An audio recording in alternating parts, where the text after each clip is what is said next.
ачуусун башкарганды үйрөнгөн бала. Илгери мүнөзү жаман бир бала болуптур. Күндөрдүн биринде атасы ага бир баштык мык берип, ачуусу келген сайын Аллахтын ысмын айтып, кайталап, тосмонун дубалына мык кагууну насаат кылат. Бала атасынын айтканын кылдат аткарып, биринчи күнү эле тосмого 37 мык кагыптыр.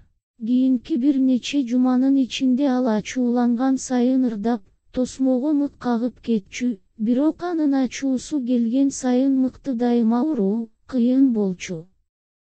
Бир аз убакыт өткөндөн кийин балага ырдоо ага ачуусун басууга жана мыктарды тосмого кантип кагуу керектигин түшүндүрдү. Ачуусу жок болсо да ырдаганын бат эле түшүндү. Анын ырдаганы күчөгөн сайын ачуусу азайып, дубалга кагылган мыктардын саны да азая баштады. Акыры, бала жөн жерден ачууланбай, башка иштерди жасап жатканда дагы, бир күндө көп сааттар бою тынчырдай турган күн келди.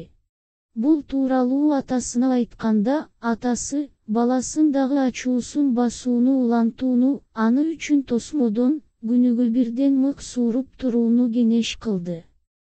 Күндөр өтүп, бала акыры атасына, мыктардын баарын дубалдан сууруп салганын айтты. Анан атасы, баласынын колунан кармап, тосмо тарапка жетелеп келип, «Жакшы иштедиң, балам.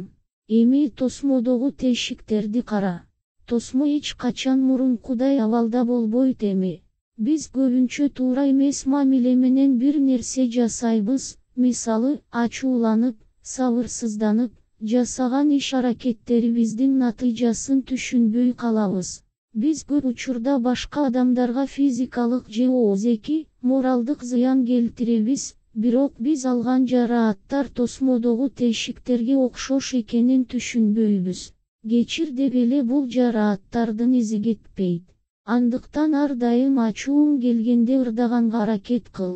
Ал ачууңду жеңүүгө жардам бергендей, бардык кемчиликтерди жоюуга жардам берет. Адеп ахлак, ачуу, ач көздүк, көрө албастык жана башкалар сыяктуу инсандык кемчиликтер башкаларга эле эмес, өзүңө да зыян келтирет. Руханий ырларды үзгүлтүксүз жүргүзүү мындай кемчиликтерди жоюуга чоң жардам берип, бакыт жана бейпилдик сезимин тартуулайт.